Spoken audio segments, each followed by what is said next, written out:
ఎన్నడనూ సిగ్గుపడనీయకు. నీ నీతిని బట్టి నన్ను రక్షింపుము. నాకు నీ చెవి ఎక్కి నన్ను త్వరగా విడిపింపు. నన్ను రక్షించుటకు నాకు ఆశ్రయ శైలముగాను ప్రాకారము గల ఇల్లుగాను ఉండుము. నా కొండ నా కోట నీవే. నీ నామమును బట్టి త్రోవ చూపి నన్ను నడిపించుము. నా ఆశ్రయ దుర్గము నీవే.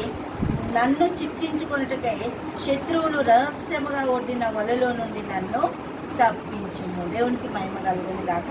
దేవాది దేవుడు గొప్ప కృప ఏంటి అంటే, దావీదు ప్రతి దగ్గర ఒకటే మాట చెప్తుంది. ఏంటి అంటే, నీవే నీవే నువ్వే చేస్తావు, నువ్వే అంతా నీదే. దేవునికి మహిమ కలుగును గాక.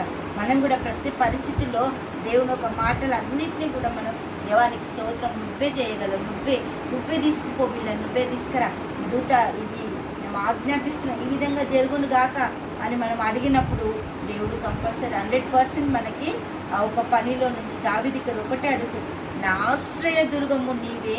నన్ను చిక్కించుకున్నటకై శత్రువులు రహస్యముగా ఒడ్డిన వలలో నుండి నన్ను తప్పించుము.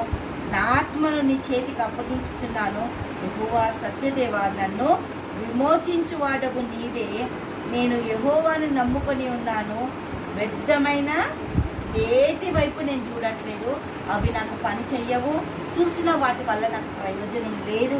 కాబట్టి నాకు చేయాల్సింది నువ్వే దేవా, నువ్వే తీసుకొని రా, నువ్వే ప్రతిదీ కూడా అన్నీ చెయ్యి.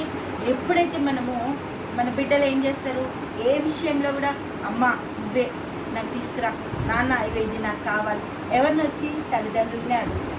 మనం కూడా మన తండ్రిని అడిగినప్పుడు మన తండ్రి అంట అద్భుతం చేసి ఏం చేస్తాడంట, 7వ వచనం చూస్తే, నీవు నా బాధను దృష్టించి ఉన్నావు. దేవునికి మహిమ కలుగును గాక. నా బాధ, నా వేదన, నా ఇబ్బంది అన్నీ నీ పాదాల చెంత తీసుకొస్తున్నా. నువ్వే చేయగలవు దేవా అని దావీదు 100% ఓపు పెట్టినట్ట. దేవునికి స్తోత్రం. మనం కూడా బాధ ఎంతున్నా కూడా నీవు నా బాధను దృష్టించి, నన్ను చూస్తున్నావు దేవా.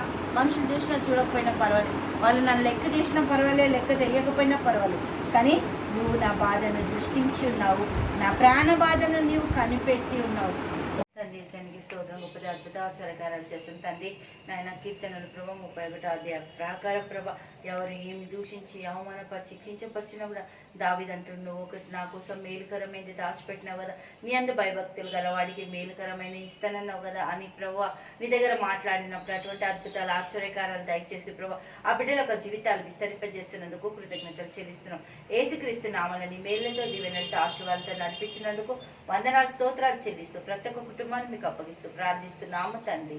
ఆమేన్ ఆమేన్ ఆమేన్.